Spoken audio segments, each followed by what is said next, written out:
The council chamber stretched high above the gathered delegates, its walls made of crystalline material that caught and reflected light from a dozen different suns.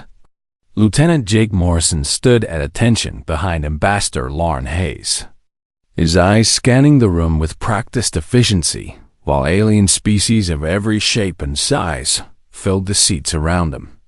50 years had passed since humanity first made contact with the Galactic Council, and 50 years of frustration had built up in Jake's chest, like a weight he could not shake. The Council had classified every known species into one of 3 castes based on their biology and evolutionary history. But humans had been placed in a category that felt like an insult. Herbivores. Council Director Rix announced from his elevated platform, his scaled hide gleaming under the lights as he gestured toward the human delegation with one clawed hand. The classification stands as it has for 5 decades. Lauren's jaw tightened, but her voice remained calm and diplomatic when she spoke. Director Rix, we have submitted extensive evidence showing that humans are omnivores, not herbivores. And our evolutionary history includes... Your flat teeth indicate a plant-based diet, Rix interrupted, his tone dismissive as he glanced at the data screen before him. Your species lacks natural weapons such as claws or venomous fangs, and your bite force is significantly weaker than any recognized predator species. Jake watched as several council members nodded in agreement, their various forms of communication showing consensus. The predator caste controlled the military and security positions throughout the galaxy, while herbivores were restricted to agricultural worlds and support role scientist Kelna, a tall, willowy creature from a species that actually did eat only plants, spoke up from her position at the research station. The initial biological scans showed that human forward-facing eyes evolved for depth perception in tree climbing, not for hunting prey, she explained in her melodic voice. This is consistent with fruit-gathering species on many worlds. We climb trees to hunt, Jake muttered under his breath. Too quiet for the translation devices to pick up. Lauren shot him a warning glance before turning back to the council. Our petition requests a review of the classification system itself, as it does not account for species that evolved as both gatherers and hunters. An alarm cut through her words, its sharp tone sending every delegate into immediate alert. Red lights flashed along the chamber walls as a priority message appeared on the main screen, and Jake's hand instinctively moved toward the weapon he was not allowed to carry in council chambers. Emergency transmission. From Colony World Data 7. An automated voice announced through the speakers. Braxian Render has escaped containment. 17 sentient casualties confirmed in 48 hours. Colony requests immediate military assistance. The chamber erupted in voices as species called out in their native languages, the translation system struggling to keep up with the overlapping conversations. Jake knew what a Vraxian render was because every species in the galaxy knew about them. They were apex predators from a death world, so dangerous that even mentioning their home planet made seasoned warriors nervous. Order! Rix bellowed, his voice cutting through the chaos as he slammed his clawed fist against his desk. The render must be contained before it kills again. No species has ever successfully hunted a render, another predator cast member pointed out, his multiple eyes blinking in sequence. The last attempt resulted in the loss of an entire military unit. Kelna pulled up data on the creature, and Jake studied the holographic display with interest. 8 limbs covered in armored plating, each one ending in serrated claws that could tear through starship hulls. Acid blood that made close combat nearly suicidal. Heat-sensing organs that detected prey from kilometers away. And a metabolism so efficient it could hunt for weeks without rest. "We should send a strike team," Rix declared, his claws tapping against his desk as he calculated. "Assemble a unit from the Predator caste military. They can reach Theta 7 in approximately 4 weeks. 4 weeks? Lauren interrupted, her diplomatic composure cracking slightly. That creature will kill hundreds more colonists in 4 weeks. Then perhaps your people should evacuate. Rick suggested with barely concealed contempt. This is why herbivores are not permitted on frontier worlds. You lack the capability to defend yourselves against true predators. Jake felt rage building in his chest but kept his expression neutral. He had served in the Marine Corps for 12 years before joining the Diplomatic Security Service. And he had seen combat on 3 continents back on Earth, against human opponents who were just as dangerous as any alien predator. Lauren stood slowly, her movements deliberate as she gathered her materials. "This session is concluded," she said quietly. "We will be returning to our quarters." Rix waved dismissively. "The Council will handle the render situation. Your presence is not required for military matters." Jake followed Lauren out of the chamber, waiting until they were in the soundproofed hallway before speaking. "We could reach Theta 7 in 2 days," he said without preamble. "I know," Laura replied, her fingers already moving across her personal communication device. "I am sending a message to Admiral Scott Harper right now. They classified us as grass eaters," Jake said, unable to keep the anger from his voice. "They think we pick fruit and run from danger." Lauren paused in her typing and looked at him with an expression that reminded Jake why she had become one of humanity's top diplomats. "Let them think that," she said softly. For now, within an hour, Jake received a coded message on his secure channel. A small team was already being assembled on the nearest human military station. Volunteers who specialized in exactly the kind of hunt that the Council thought was impossible. Captain Ben Rodriguez would lead the team, a Marine reconnaissance specialist who had tracked insurgents through jungle and desert on Earth. Dr. Nicole Chun would provide xenobiological support. Her expertise in alien anatomy made her invaluable for understanding how to kill something humanity had never encountered. 4 more Marines with various specializations would round out the team, each one chosen for their skills and experience. Jake looked at the roster and felt something like pride warming his chest. The galaxy thought humans were weak and helpless, incapable of violence or effective combat. But they had never seen what humans could do when hunting became necessary. He sent a single-word response to confirm. Approved. The Council would learn soon enough that forward-facing eyes were not for climbing trees. They were for tracking prey across distances that would make other predators give up. Humanity had hunted megafauna to extinction on Earth, using nothing but persistence and intelligence. An Avraxian render was about to discover what 50,000 years of evolutionary pressure had created. Jake returned to his quarters and began preparing his own equipment. If the team needed support, he would be ready to provide it. And when this was over, the Council would have to reconsider everything they thought they knew about herbivores. The transport ship dropped out of faster-than-light travel 48 hours after the emergency call, its military-grade engines pushing the vessel to speeds that commercial ships could never match. Captain Ben Rodriguez stood in the cargo bay with his team of 6 Marines, each one checking their equipment with the practiced efficiency of veterans who had seen real combat.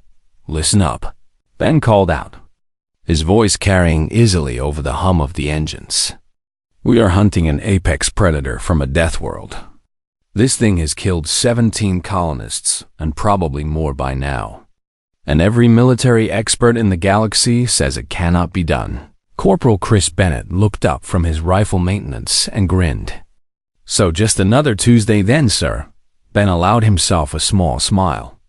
"Dr. Chen will brief us on the biology. Pay attention, because this information might keep you alive." Dr. Nicole Chun stepped forward with her data tablet, projecting a holographic image of the Vraxian render into the center of the bay. The creature looked like something from a nightmare, all sharp edges and armor plates with limbs that seemed too numerous for any natural evolution. "The render is a pursuit predator," Nicole began, her voice steady despite the terrifying image floating before them. It evolved on a world where prey species developed incredible speed and agility, so the render evolved to be faster and more agile than anything it hunted. How do we kill it? Sergeant Katie Walsh asked, her fingers tapping against her weapons harness. That is the question every species has been asking, Nicole replied.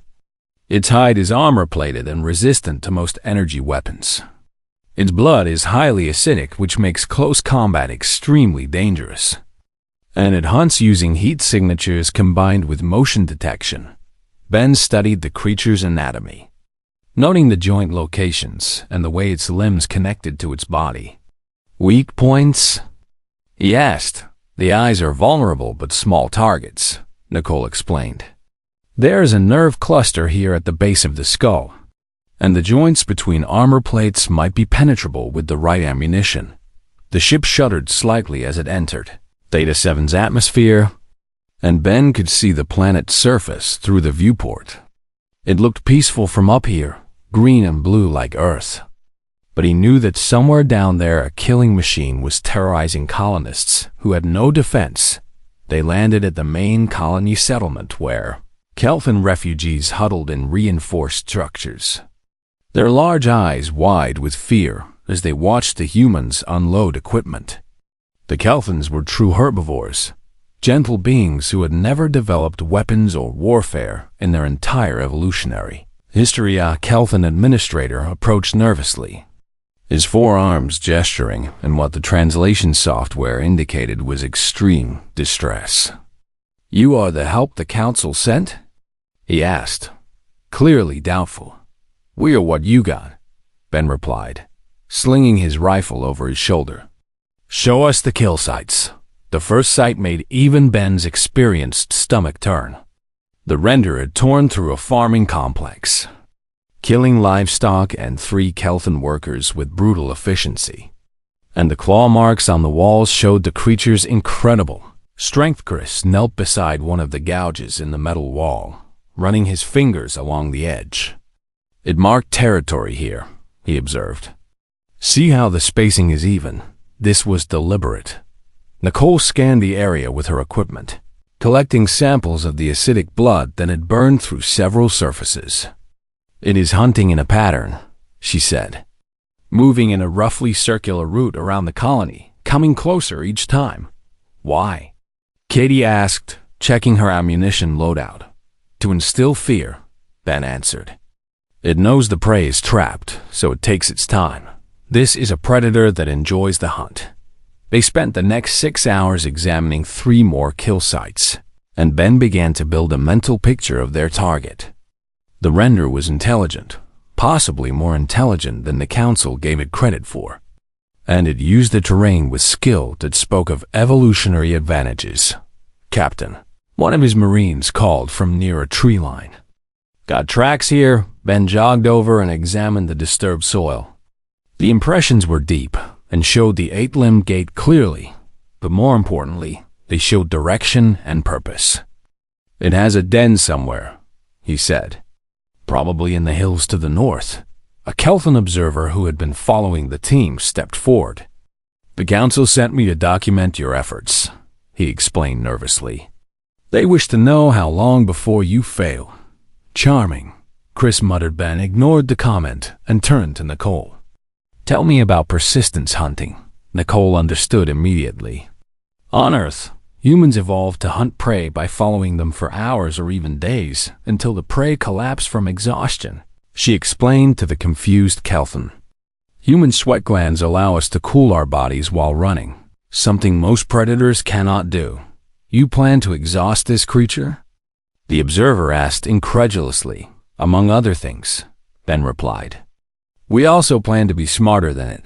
They set up their first ambush as the sun began to set, using motion sensors and heat signature decoys to create what looked like an easy target. Ben positioned his team in concealment with overlapping fields of fire, and they waited with the patience that comes from experience. The render appeared just after full dark, moving through the forest with unnatural grace for something so large. Ben watched through his night vision scope as it approached the bait. its heat signature blazing bright against the cool night air. "Steady," he whispered into his comm unit. The creature paused 30 meters from the kill zone, its head swiveling as if sensing something wrong. Then it charged directly at Katie's position instead of the bait, moving so fast that even Ben's enhanced reflexes barely registered the movement. "Break contact," Ben shouted, firing a burst that sparked off the creature's armor. Katie rolled aside as a clawed limb smashed through the tree she had been using for cover. She returned fire while retreating, her rounds finding gaps in the armor, but not penetrating deep enough to cause serious damage. The render pursued her for 50 meters before breaking off suddenly, disappearing into the darkness with speed that seemed impossible. Chris reported movement to the east, then north. Then the signals vanished completely, sound off.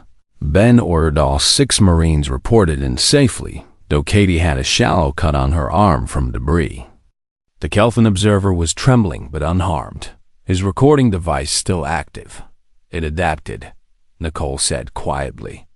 "The render detected our trap and reversed it, using our own ambush position against us. So we adapt faster," Ben replied. "Chris, you said it marks territory. Show me the pattern." They spread out a map of the area, and Chris marked every location where they had found territorial signs. A clear pattern emerged, showing a circuit that spiraled inward toward the colony, with the den likely at the center of the spiral. "It is confident," Ben observed. "Confident enough to establish a routine. We can use that," Katie suggested. "Hit it on its own ground, where it feels safe." Ben nodded slowly. "We find a den, we control the terrain. And we use everything humans learned from 10,000 years of hunting things bigger and meaner than us." Nicole pulled up Earth's fossil record on her tablet, showing it to the confused Kelvin observer. "My species hunted creatures 10 times our size using cooperation and intelligence," she explained. "We drove mammoths off cliffs, trapped dire wolves in pits, and outlasted cave bears through sheer persistence. But you are herbivores." The observer protested weakly. Chris laughed. "Friend, whoever told you that never saw what humans can do when something threatens what we protect?" Ben gathered his team together as dawn approached. "We rest in shifts for 4 hours. Then we go hunting for real, and we show this render what it means to be prey." Day 3 of the hunt began before sunrise, with Ben's team moving through the hills in a formation that would have looked strange to any military observer from the Predator cast. They spread out in a loose line, each Marine watching specific zones while maintaining visual contact with teammates. A pattern humanity had perfected over millennia. Observer Dren followed behind the team, his recording equipment capturing everything, while his understanding of what he witnessed grew more confused with each passing hour. These humans should have been exhausted by now, collapsing from the pace and stress, yet they moved with steady determination that showed no sign of stopping. "How are you still functioning?" Dren asked Nicole during a brief water break. "You have not slept more than 3 hours in 2 days." Nicole smiled while checking her scanner. "Humans evolved as endurance hunters," she explained patiently. "Our bodies are built to keep moving when other predators have to stop and rest. We can maintain a steady pace for days if necessary, but the render is faster and stronger. Speed and strength matter less when you can outlast your opponent." Nicole interrupted gently. "Our ancestors would wound an animal and then follow it for hours until blood loss and exhaustion made it vulnerable. Patience was our greatest weapon." Chris appeared from the north, moving through the underbrush with barely a sound. "Found the den," he reported quietly. "Cave system about 2 clicks ahead, fresh tracks everywhere, and what looks like stored kills inside." Ben gathered the team to review the terrain. The cave entrance sat at the base of a rocky hillside, surrounded by dense vegetation that provided excellent cover for an ambush predator. But the surrounding area also showed signs of regular use, with clear pathways worn into the ground. "It is territorial and confident," Katie observed. It does not expect threats in its own space. That is what we are counting on, Ben replied. Nicole, environmental analysis. Nicole consulted her equipment. The cave system extends approximately 50 meters deep with multiple chambers. Temperature inside is cooler than outside, which will affect our heat signatures. And there is only one main entrance. So we do not go in, Chris suggested. We bring it out, Ben nodded. We control the battlefield, not the other way around, Katie. What can you do with the terrain? Katie studied the hillside with the practiced eye of someone who had demolished buildings and bunkers. The rock formation is unstable here and here, she indicated on the map. Shaped charges could bring down enough debris to seal the back chambers.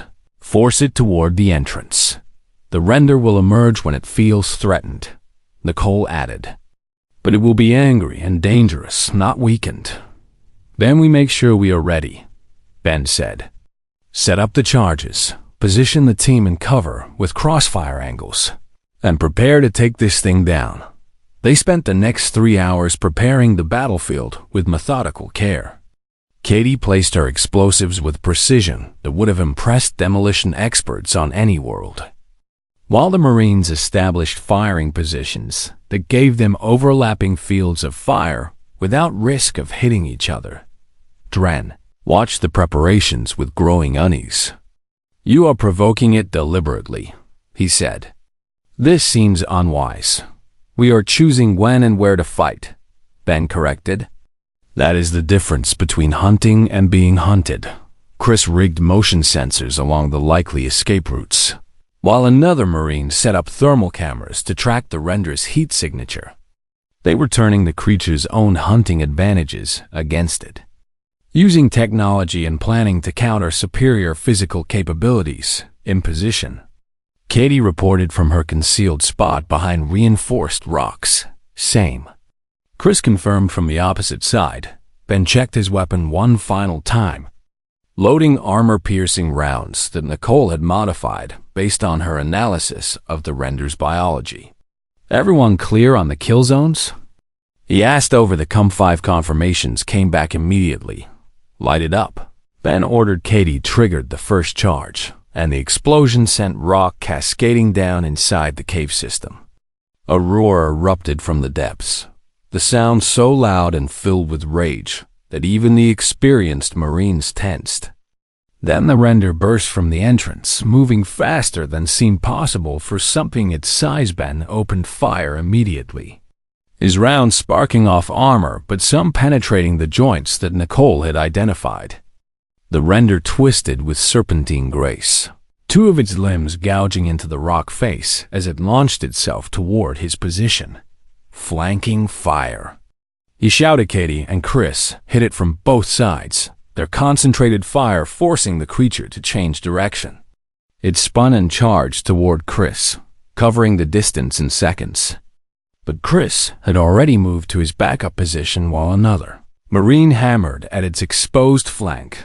The render's blood sprayed where rounds penetrated, the acidic fluid burning through vegetation and scorching rock. It was incredibly dangerous even when wounded, each movement calculated to maximize its advantage despite the injuries. It is learning our positions, Nicole warned. Adapting to the pattern. Then we change the pattern, Ben replied. Triggering the second set of charges, more rock collapsed behind the render, cutting off its retreat while herding it toward the prepared kill zone. The creature seemed to recognize the trap and tried to break through the Marine line toward open ground. But humans had been herding dangerous animals for thousands of years.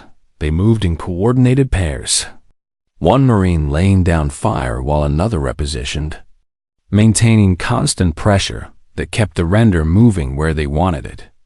The creature was bleeding from a dozen wounds now, its movements showing the first signs of slowing. It is tiring, Chris observed. The blood loss is adding up.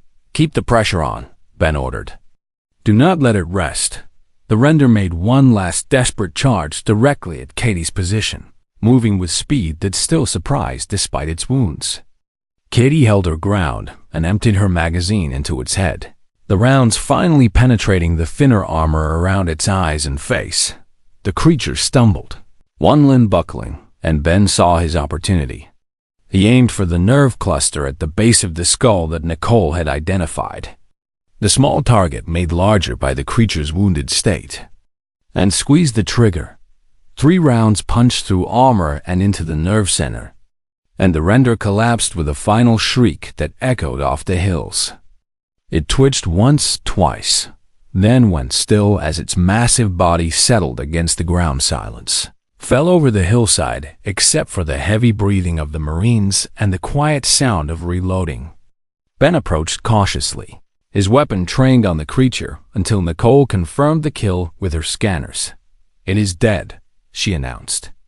That was a clean shot to the neural cluster. Chris stepped up beside Ben and looked down at the apex predator that no species had ever successfully hunted. "We just killed something the entire galaxy said was impossible to hunt. We did what humans have always done," Ben replied quietly. "We used our brains instead of relying on claws and teeth." Dren approached slowly, his recording equipment still active and his expression showing shock. "I witnessed it, but I still cannot believe it," he said. "You hunted the render using methods I have never seen." "We have been hunting apex predators since before we discovered fire," Ben told him. "Earth had creatures that made the render look small, and we hunted them to extinction using cooperation, intelligence, and patience." Katie pulled out a knife and approached the render's head. "We taking a trophy?" she asked. "The skull," Ben decided. "The council needs to see this." Nicole was already scanning and documenting everything for her report, her scientific mind cataloging the techniques they had used. "This changes everything," she said quietly. "When the council sees what happened here, they will have to reconsider humanity's classification. They labeled us herbivores because we lack claws," Chris said, his voice carrying an edge. "They forgot that humans make tools, that we turn anything into a weapon." Man activated his comm to call a transport ship. "Mission complete, 1 render neutralized, ready for extraction with evidence." As they waited for pickup, Dren transmitted his full recording to the council. Somewhere in the galaxy, Council Director Rix and the other members would be watching humans do the impossible, and their understanding of the prey species they had restricted for 50 years would begin to crumble. The emergency council session convened within hours of receiving Dren's footage. Every seat in the chamber filled as delegates demanded to see the recording that was causing such controversy. Council Director Rix sat rigid in his elevated position, his clawed hands gripping the armrests with enough force to leave marks in the metal. "Play the recording," he ordered, his voice tight with an emotion that Ambassador Alarn Hayes recognized as feared. Holographic display activated and showed the hunt in full detail from Dren's perspective. The council watched in growing silence as human Marines tracked the render through terrain that would have challenged any Predator-caste warrior. Their movements coordinated with precision that spoke of extensive training and natural ability. Scientist Kelna leaned forward in her seat, her large eyes fixed on the display as Ben's team set up their ambush. "They are using environmental manipulation," she observed, "turning the terrain itself into a weapon." "Impossible," a Predator caste member muttered. "Herbivores do not hunt," the footage continued, showing the render emerging in a rage as charges collapsed its den. Then, the methodical way the Marines controlled its movement through coordinated fire. Several council members made sounds of distress as the acidic blood burned through vegetation. But the humans never faltered when Ben's final shot dropped the render and Katie approached with her knife. Rick stood abruptly. "Stop the recording," he commanded. "I have seen enough. The full documentation continues for another 2 hours." Dren's voice came through the speakers. "Dr. Chun provides extensive analysis of human hunting evolution, and Captain Rodriguez explains their tactical approach. Play all of it," Lauren said from her position in the gallery. "The council needs to understand what they have been watching." Rix turned to glare at her, but several other council members voiced agreement. The recording resumed and showed Nicole presenting holographic displays of Earth's prehistoric era. Massive creatures that dwarfed the render, being brought down by coordinated groups of early humans. The woolly mammoth stood 4 meters tall and weighed 6 tons. Nicole's voice explained in the footage. Humans hunted them using spears and coordination, driving them into traps or pursuing them until exhaustion made them vulnerable. The display shifted to show cave paintings that depicted human hunters surrounding dangerous predators. The short-faced bear was an apex predator that stood 3.5 meters tall, Nicole continued. Archaeological evidence suggests humans hunted them despite the extreme danger. And eventually, these predators went extinct. Kelna pulled up her own data, comparing human biology to other species in the database. "They're sweat glands," she said aloud. "I classified them as a cooling mechanism for climbing, but they allow sustained running that no other predator species can match. Keep watching," Lauren suggested quietly. The recording showed Ben explaining their tactics to Dren. "We did not try to be stronger or faster than the render," the Marine captain said. "We studied it, learned its patterns, and used intelligence to counter its physical advantages. That is what humans have always done." "Your species evolved to hunt?" Dren asked in the recording. "My species evolved to survive," then corrected. "Earth is what you call a death world. Everything there wants to kill everything else. So humans learn to hunt anything and adapt to any environment." Admiral Scott Harper appeared in the recording via holoconference, his uniform marking him as a high-ranking military officer. Captain Rodriguez and his team use standard human hunting techniques, the Admiral explained. Persistence, coordination, environmental manipulation, and focused application of force at weak points. Standard? Rix demanded, pausing the recording. "He calls the hunting of a Raxian render standard?" Lauren stood and walked to the center of the chamber floor. "Director Rix, the Council has misclassified humanity for 50 years based on incomplete biological data," she said clearly. "We are not herbivores. We are omnivores who evolved as pursuit predators on a planet where survival required extreme adaptability. Your teeth are flat. Our molars are flat," Lauren interrupted. "For grinding plant matter, but we also have canines for tearing meat. And more importantly, we have hands that make tools. Human jaws evolved to be weaker because we use spears and knives instead of biting." She activated her own holographic display showing human anatomy. Forward-facing eyes provide depth perception for tracking prey across long distances. Sweat glands allow endurance running that exhausts faster prey. Our upright posture frees our hands to carry weapons and throw projectiles with accuracy. No other species is matched.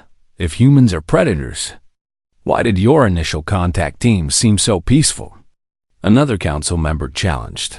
"Because humans are also social pack hunters who evolved to cooperate," Lauren replied. "We can be peaceful when there is no threat, but we can also be the most dangerous predators in the galaxy when something threatens our pack." Nicole's report appeared on the main screen. Pages of data showing human evolutionary history. "Humans nearly went extinct several times," Lauren explained. "Each time we survived by being smarter and more adaptable than the threats we faced. We domesticated fire, invented agriculture, and created technologies that turned us from prey into apex predators. The Council must vote on reclassification," Kelna said formally. "The evidence is clear that humans have been incorrectly categorized. They killed a render," Rick said, his voice hollow. "A creature that has defeated predator-caste military units. They hunted it," Lauren corrected. "There is a difference. Hunting requires planning, patience, and intelligence, qualities that your classification system did not account for." Admiral Harper's image reappeared on screen. "The Council has restricted humanity to agricultural worlds and support roles for 5 decades," he said. "In that time, Our population has grown frustrated with these limitations, but we remain diplomatic because we hoped reason would prevail. Are you threatening the council? Rix demanded. I'm stating facts, Harper replied calmly. Humanity has honored the classification despite disagreeing with it. We have played by rules that restricted our potential. But now you have proof that those rules were based on flawed assumptions. Another council member spoke up, his translated voice carrying concern. If humans are reclassified as predators, what guarantees do we have of peaceful intentions? Lauren smiled slightly. The same guarantee you have had for 50 years, she said. Despite being classified as herbivores and treated as second-class members of the galactic community, humans have never once used violence against another council species. We have been patient and diplomatic, even when insulted. You could have revealed your true nature at any time. Kelna observed. We tried, Lauren replied. Repeatedly, with evidence and documentation. But the council refused to listen. So we waited for an opportunity to prove our capabilities in a way that could not be dismissed. The recording resumed, showing the render's skull being loaded onto the transport ship, and Chris making his comment about humans making tools.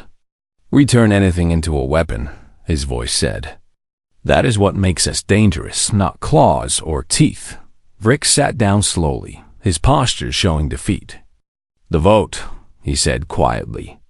All in favor of reclassifying humanity as a predator caste species. Not predators, Lauren interjected. We propose a new classification, adaptive omnivores, a category that recognizes species capable of both gathering and hunting, peaceful cooperation, and effective combat. Kelna nodded thoughtfully. A species that can choose their approach based on circumstances rather than being locked into instinctive behavior. She mused. This makes scientific sense. All in favor of creating the new classification and placing humanity within it. Rix amended. The vote was overwhelming, with only a few abstentions. Humanity would no longer be restricted to agricultural worlds. They would have full access to military and security positions.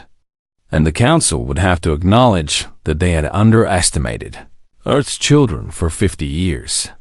This changes everything, a delegate whispered. Lauren looked directly at Rix. No, she said. This changes nothing about who we are. It only changes what you acknowledge we have always been. 3 months passed since the council's reclassification vote, and Lieutenant Jake Morrison stood in the same council chamber that had once dismissed humanity as harmless herbivores. The atmosphere felt different now, charged with a tension that came from respect rather than contempt. The render's skull occupied a place of honor, on a pedestal near the main entrance, its massive bone structure serving as a permanent reminder of what the council had learned. A simple plaque beneath it bore an inscription that Jake had helped compose. Never mistake patience for weakness, nor kindness for inability. The pirate situation has escalated, Council Director Rix announced, his tone carrying none of the dismissiveness that had colored his previous interactions with humans. Vraxian marauders have attacked 7 more trade convoys in the past month, and our predator caste fleets have been unable to intercept them. Jake watched as various military commanders presented their failed strategies, each one showing increasing frustration. The pirates operated with hit-and-run tactics that avoided direct engagement, striking fast and disappearing before response forces could arrive. They are using the asteroid fields in the outer rim, a commander explained. The debris makes sensor detection difficult and provides countless hiding spots. We have tried blockades, patrol patterns, and even bait convoys, another added.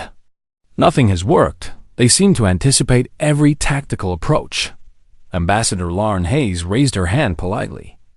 Perhaps a different perspective would help, she suggested. Humanity has extensive experience with asymmetric warfare and piracy. Rix hesitated, then nodded. What do you propose? Let me contact Captain Rodriguez, Lauren replied. These become quite skilled at hunting things that do not want to be found.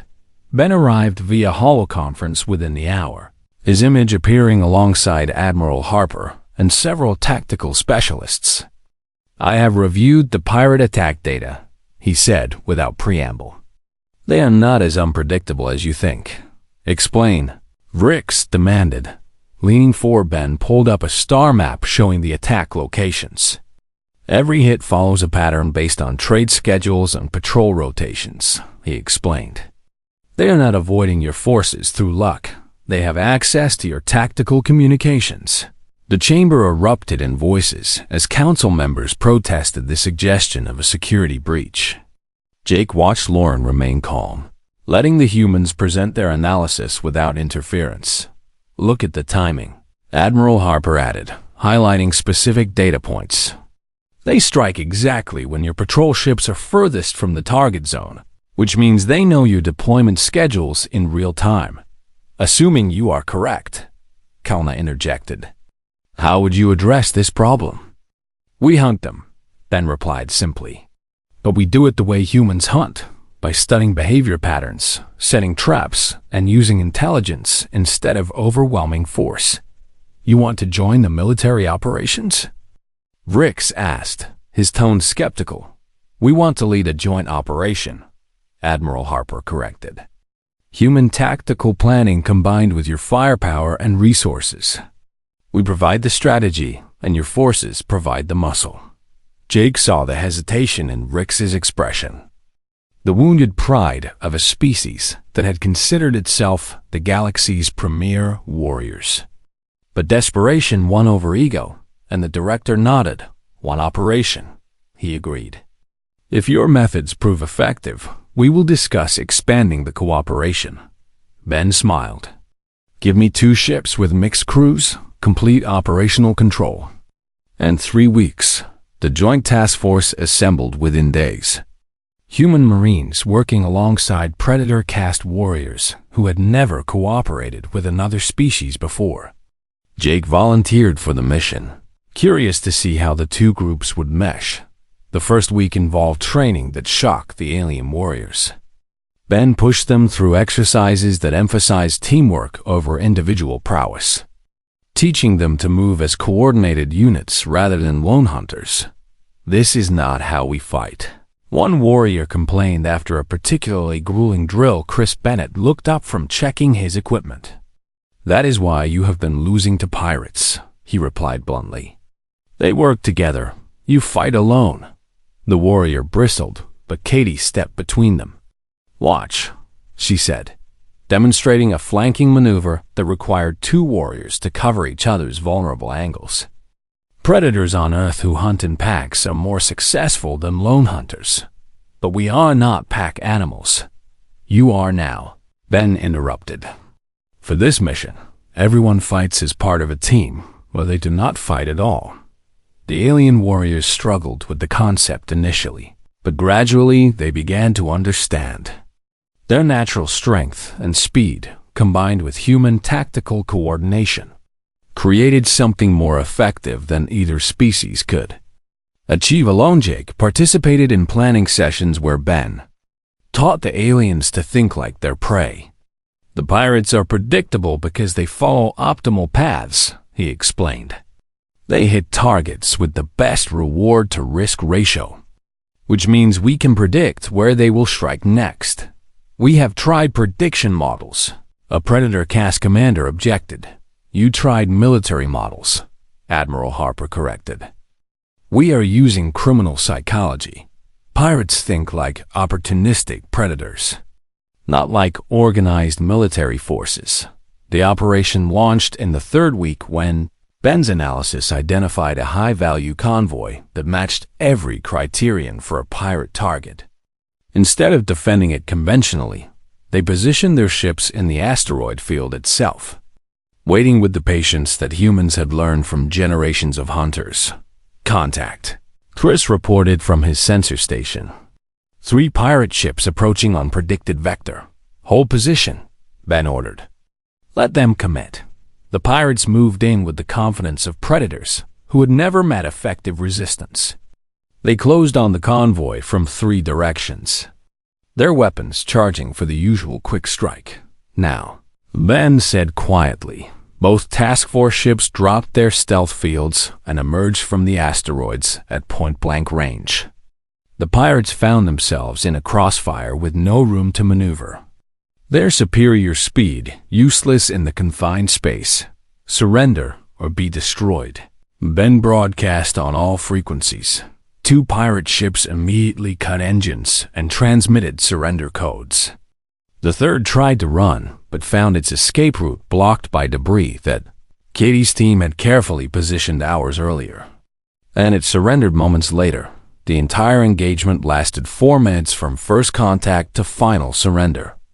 Jake watched as Predator-caste warriors who had been fighting pirates for months stood in stunned silence. How? The alien commander asked. We've been hunting them for so long. You were chasing them, Ben corrected. Hunting is different. You study the prey, learn their habits, and position yourself where they will be rather than where they are. Back in the council chamber a week later, Rix listened to the mission reports with an expression Jake could not quite read. When the presentations finished, the director stood slowly. Humanity has demonstrated capabilities that we failed to recognize for 50 years, he said formally. I offer an official apology for the Council's error in classification and request that we establish a formal military cooperation agreement. Lauren accepted gracefully. We would be honored to share our tactical knowledge, she replied, in exchange for full participation in Council military and security operations. Agreed, Rick said. Additionally, I wish to request human instructors for our military academies. That can be arranged. Admiral Harper confirmed Nicole Chun stepped forward with her final report on the render hunt. I have been asked to present lectures on human evolution and hunting methodology, she said. The scientific community wishes to understand how a species can be both peaceful and dangerous. The answer is simple. Jake spoke up, drawing attention. Humans choose. We are not driven by instinct alone. We can be farmers or warriors, diplomats or hunters, depending on what the situation requires. Adaptability, Kelna observed. That is your true evolutionary advantage. That and stubbornness, Chris added from his position near the back. We do not give up easily. The council session concluded with the signing of multiple agreements that would integrate humanity fully into galactic society. As delegates filed out, Jake remained behind, looking at the render skull with its plaque. Lauren joined him. What are you thinking? She asked. That they kept us on farms for 50 years, Jake replied. And now they want us to teach them how to hunt. We could hold a grudge, Lauren observed, or we could show them that humans know how to forgive as well as fight, Jake said. That adaptability Kelna mentioned goes both ways, Lauren nodded. The galaxy is learning that forward-facing eyes were never for climbing trees, she said quietly. They were for tracking prey across continents and choosing when to show mercy. Outside the chamber, Ben was explaining tactical theory to a group of fascinated Predator-caste warriors, while Katie demonstrated weapons maintenance techniques. The sight of humans teaching the galaxy's premier warriors how to be better hunters would have seemed absurd 3 months ago, but now it felt natural. Admiral Harper found Jake in the hallway. The council wants to create a joint task force for sector security, he said. They are requesting you as the human liaison officer. Me? Jake asked, surprised. You were there when they called us herbivores, Harper replied. And you will be there to remind them what happens when they underestimate humanity again.